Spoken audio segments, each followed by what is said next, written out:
Genius தமிழா நல்லுள்ளங்களுக்கு வணக்கம். இந்த வீடியோவில் என்ன பார்க்க போகிறோம் அப்படின்னா ரொம்பவுமே ஒரு முக்கியமான தகவல் தான் பார்க்க போகிறோம். அதனால் இந்த வீடியோவை யாருமே ஸ்கிப் பண்ணாமல் ஃபுல்லாக பாருங்கள். மறக்காமல் நம்ம ஜீனியஸ் தமிழா சேனலை சப்ஸ்கிரைப் பண்ணிக்கோங்க.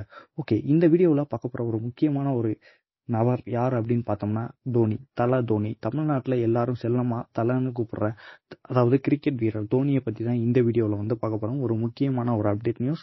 இது உங்களுக்கு கிரிக்கெட்டில் இன்ட்ரெஸ்டாக இருந்தீங்க அப்படின்னா உங்களுக்கு இந்த வீடியோ கண்டிப்பாக பிடிக்கும். அதனால் இந்த வீடியோவை யாருமே ஸ்கிப் பண்ணாமல் ஃபுல்லாக பாருங்கள். மறக்காமல் நம்ம ஜீனியஸ் தமிழா சேனலை சப்ஸ்கிரைப் பண்ணிக்கோங்க.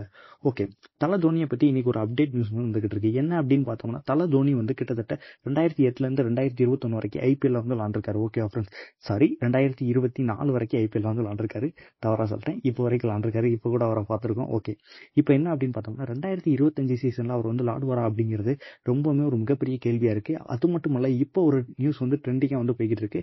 அவரோட ஃபேன்ஸ் கிட்ட என்ன குழப்பம் வந்திருக்கு அப்படின்னு பார்த்தோம்னா, ஒருவேளை தல தோனி அரசியலுக்கு போவாரோ அல்லது பொலிட்டிக்கலில் ஈடுபடுவாரா அல்லது சினிமாவுக்கு வருவாரா அப்படிங்கிற மாதிரி நிறைய விஷயங்கள் அதாவது ட்ரெண்டிங் ஆகிக்கிட்டு இருக்கு. அதாவது சமூக வலைதளங்களில் அவர்கிட்டயே கேள்வி கேட்குற மாதிரி போஸ்ட் போட்டுக்கிட்டு இருக்காங்க. தோனி அரசியல் வருவாரா இல்லை பாலிவுட் அதாவது நடிக்க போவாரா அப்படிங்கிற மாதிரியான கேள்விகள் போய்கிட்டே இருக்கு. இன்னைக்கு அவர் அதுக்கான பேட்டி, அதாவது நியூஸ்க்கு பேட்டி கொடுத்துருக்காரு. நியூஸ்ல கேட்டிருக்காங்க, நீங்க 2025 நீங்க விளாடுவீங்களா அப்படின்னு கேட்டதுக்கு, அதுக்கு யோசிக்கிறதுக்கு ரொம்ப காலம் தேவைப்படுது அப்படின்னு சொல்லியிருக்காரு. ஆனால் எனக்கு தெரிஞ்சு 2025 அவர் விளாடுறதுக்கு வாய்ப்பு அதிகமாக இருக்குது. ஏன்னா இம்பாக்ட் பிளேயர் அப்படிங்கிற ஒரு ரூல்ஸ் இருக்கிறதுனால அவர் கண்டிப்பாக விளாடுறதுக்கு வாய்ப்பு அதிகமாக இருக்குது. அது மட்டும் இல்லை, ரெண்டாவது ஒரு முக்கியமான கேள்வி, அரசியலுக்கு வருவாரா இல்லை நடிப்பாரா அப்படிங்கிற கேள்விக்கு அவர் எளிமையாக ஒரு பதில் வச்சிருக்காரு. என்ன அப்படின்னு பார்த்தோம்னா, நான் நடிக்க போவேன், பாலிவுட்டில் நடிக்க போவேன் அப்படின்னு சொல்லியிருக்காரு. இது அவரோட ரசிகர்களுக்கிடையே ரொம்ப பெரும் உற்சாகத்தை ஏற்பட்டிருக்கு. அது மட்டும் இல்லை, ஜார்க்கண்ட் அரசு, அதாவது பாஜக அரசு, ஜார்க்கண்ட்ல இருக்கிற பாஜக அரசு தோனி இங்க இது அரசியலுக்கு வரணும் அப்படிங்கிற மாதிரியான ஒரு விஷயத்த சொல்லியிருக்காங்க. ஆனால் அவர் அதுக்கான எந்த ஒரு ரியாக்ஷனுமே கொடுக்காம இருக்காரு.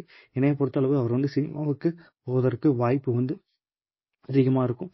என்னைய பொறுத்தளவு ஐபிஎல்ல 2025 அவர் விளாடுறதுக்கான வாய்ப்புகளும் கிட்டத்தட்ட ஒரு 95% வரைக்கும் இருக்கலாம் அப்படிங்கிறது என்னோட கருத்து. உங்களோட கருத்து அதுவாக தான் இருக்கும். தோனி விளாண்டா அப்படிங்கிறது எனக்கு மட்டும் பிடிக்காது, உங்கள் எல்லாருக்குமே பிடிக்கும் அப்படின்னு எனக்கு தெரியும். இந்த வீடியோ இதோட முடிஞ்சது. இந்த வீடியோவில் ஒரு யூஸ்ஃபுல்லான இன்ஃபர்மேஷன், கிரிக்கெட்டை விரும்புகிறவங்களுக்கு யூஸ்ஃபுல்லான இன்ஃபர்மேஷன் கிடைச்சிருக்கும். அதனால் கிரிக்கெட் விரும்புகிற எல்லா நண்பர்களுக்கும் இந்த வீடியோ ஷேர் பண்ணுங்கள். மறக்காமல் நம்ம ஜீனியஸ் தமிழா சேனலை சப்ஸ்கிரைப் பண்ணிக்கோங்க. இது மாதிரியான இன்ஃபர்மேஷனை நீங்கள் தெரிஞ்சுக்கணும் அப்படின்னா பக்கத்தில் இருக்கிற பெல் ஐக்கான் பட்டனை கிளிக் பண்ணி ஆன்கிற ஆப்ஷனில் வச்சுக்கோங்க. நான் அடுத்த வீடியோவில் சந்திக்கிறேன். தேங்க்ஸ் ஃபார் வாட்சிங்.